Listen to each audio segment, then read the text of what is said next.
Acuerdo histórico en la COP28. La declaración final de Dubái incluye el objetivo de una transición para dejar atrás los combustibles fósiles. Sin embargo, países insulares y activistas por el clima denuncian que el compromiso es insuficiente. La lluvia y la llegada del invierno agravan la catástrofe humanitaria en la Franja de Gaza, donde más del 80% de la población está desplazada forzosamente. El ejército israelí mantiene los ataques contra el único hospital que funcionaba en el norte del enclave. Y Ucrania ante la incertidumbre por su ingreso en la Unión Europea en un momento de bloqueo de la ayuda estadounidense. Este jueves los países del bloque decidirán sobre la candidatura de Kiev. Hungría afirma que la va a bloquear. Tenemos reporte desde Bruselas. Buenas tardes y bienvenidos a las noticias de France 24 en español. Yo soy Rosa Pérez Masdeu y es para mí un gusto acompañarlos. Iniciamos en Dubái porque la ONU habló del principio del fin de los combustibles fósiles en referencia al acuerdo final de la COP28, un texto que por primera vez recoge el objetivo de emprender una transición para dejar atrás los combustibles fósiles como fuentes de energía. Sin embargo, para los países más afectados y también menos responsables de la crisis climática es insuficiente. Nos amplía nuestra enviada especial. Pese a la incertidumbre de las últimas horas, sí hubo finalmente consenso en la COP28 de Dubái, aunque el texto del llamado balance global no es tan ambicioso como se esperaba. Se borró la opción de eliminar los combustibles fósiles y se sustituyó por un llamado a que los países hagan una transición para alejarse del uso del petróleo, el gas y el carbón. Y aunque es la primera vez en 30 años de negociaciones climáticas que se mencionan estos combustibles en un texto final, muchos países y organizaciones ambientalistas sienten que no es suficiente. Samoa, en representación de las naciones insulares, que son las más vulnerables al cambio climático, afirmaron que la cumbre les ha fallado y señalaron con malestar y sorpresa que el texto se aprobara sin su presencia en la sala. Las Islas Marshall, por su parte, compararon el resultado de la COP28 a tener que navegar en el mar con un barco lleno de agujeros. El texto también hace un llamado a triplicar las energías renovables y a duplicar la eficiencia energética, una tarea que requiere de mucha financiación, un elemento que los países en desarrollo afirman no está lo suficientemente definido en el texto. Para la ONU, este es el comienzo del fin de los combustibles fósiles, un camino que continuará en la COP29 en Azerbaiyán el año que viene, de nuevo en un país anfitrión productor de petróleo, como lo es Emiratos Árabes Unidos, y con señalamientos de violaciones a los derechos humanos. Y pasamos a noticias de la guerra en la Franja de Gaza porque la catástrofe humanitaria se agrava para los supervivientes de la ofensiva israelí. Las inundaciones causadas por las fuertes lluvias impiden el traslado de heridos y también arrasan con tiendas de campaña, en un panorama en que ya más del 85% de la población está desplazada forzosamente de sus hogares. Mientras, los 10 hospitales que siguen operativos parcialmente en el sur del enclave están colapsados y el único que funcionaba en el norte está siendo atacado por el ejército israelí. William Gazzo tiene los detalles. Las fuertes lluvias complican la situación humanitaria en Gaza. El agua inundó el campo de refugiados de Jabalia, en el norte del enclave. El desastre obligó a los refugiados a desplazarse de nuevo. Ayer nos vimos afectados por la lluvia. Fuimos a la seguridad social gestionada por Hamas y la policía nos disparó. Mi hijo está enfermo por el frío. Pedimos mantas y carpas y cada vez nos contestan que no necesitamos carpa.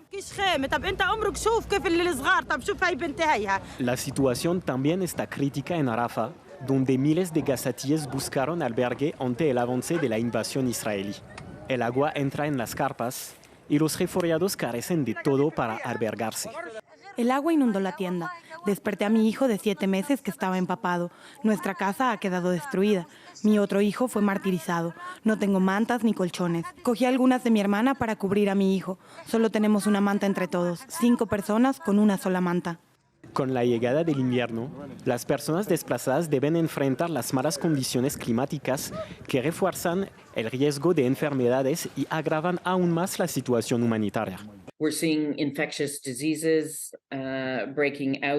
Estamos viendo brotes de enfermedades infecciosas y eso creo que la OMS lo está estimando alrededor de 360.000. Meningitis, interixia, varicela, infecciones de las vías respiratorias, todas se han registrado y por supuesto ya nos hemos referido al brote de diarrea en particular para los niños. 1.9 millones de palestinos fueron obligados a dejar sus hogares desde el inicio de la guerra. Por otro lado, familiares de los rehenes israelíes secuestrados por Hamás exigieron más acciones al gobierno de Netanyahu para liberarlos. En modo de protesta, las familias formaron una cadena humana frente al Parlamento de Israel. Mientras, en la Franja de Gaza, el ejército israelí empezó a inundar con agua de mar los túneles de Hamás. Y el grupo armado, sin embargo, asegura que no habrá entrega de rehenes sin tregua en los combates.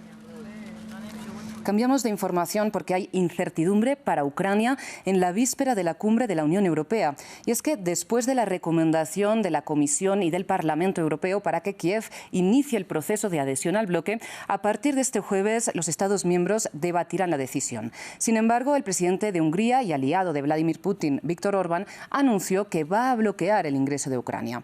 Desde Bruselas, nuestra corresponsal tiene los detalles.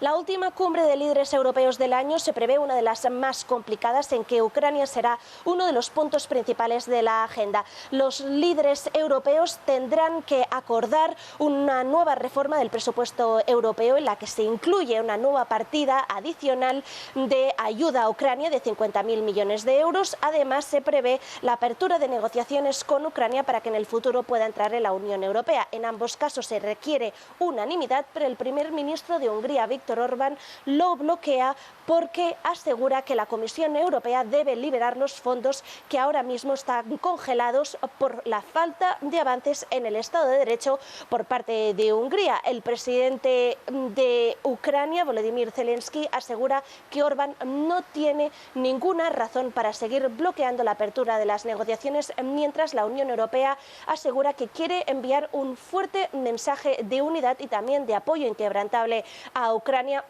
más aún tras el jarro de agua fría enviado por parte de Estados Unidos, que bloquea también unos fondos a Ucrania.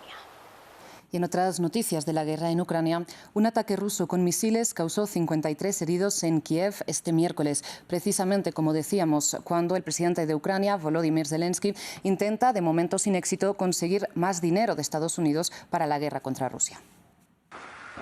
Los bomberos se apresuran a controlar las llamas que arrasan varios edificios en el distrito Dniprovsky de Kiev. Los daños podrían haber sido mucho peores si las fuerzas de Kiev no hubieran interceptado 10 misiles balísticos rusos, causando fuertes explosiones, mientras los escombros caían sobre esta parte de la capital. Como muchas otras casas, el piso de Petro sintió toda la fuerza de los estallidos. Estábamos durmiendo, menos mal que estábamos cubiertos con una manta. Si no fuera por la manta nos hubiéramos cubierto de cristales. Todo el apartamento está cubierto de cristales. Más de 50 personas resultaron heridas en el ataque, entre ellas 6 niños. La caída de restos de cohetes también dañó el sistema de suministro de agua del distrito, lo que recuerda el invierno pasado, cuando los intensos bombardeos rusos sobre las infraestructuras energéticas ucranianas dejaron partes del país sin calefacción, luz ni agua corriente. 21 meses de conflicto y los ucranianos siguen sin entender por qué Rusia hace esto. Que me oiga Putin, Dmitry Medvedev, el gobierno de Rusia. ¿Qué están haciendo? ¿Qué les pasa en la cabeza? Hoy en el siglo XXI pueden hacer semejante desastre y lanzar cohetes contra los ucranianos. Este ataque es el último recordatorio de que Rusia sigue empeñada en esta guerra. Según el Ministerio de Defensa británico, Moscú ha estado almacenando misiles de crucero en su flota de bombarderos pesados. Mientras el presidente ucraniano, Volodymyr Zelensky, sigue pidiendo a los aliados occidentales que envíen más suministros para los cada vez más escasos sistemas de defensa antiaérea y municiones de Kiev. Y cerramos en el Cáucaso Sur, porque Azerbaiyán y Armenia dan pasos hacia la normalización de relaciones. Este miércoles, los dos países vecinos enfrentados desde hace 3 décadas realizaron un intercambio de prisioneros. 32 armenios a cambio de 2 soldados azeríes. Y es que ambos estados han declarado su intención de firmar un tratado de paz después de la operación Relámpago de este septiembre, en la que Azerbaiyán tomó el control de Nagorno-Karabaj, que no contó con la defensa del gobierno armenio. Muchísimas gracias por su atención. Hasta aquí las noticias.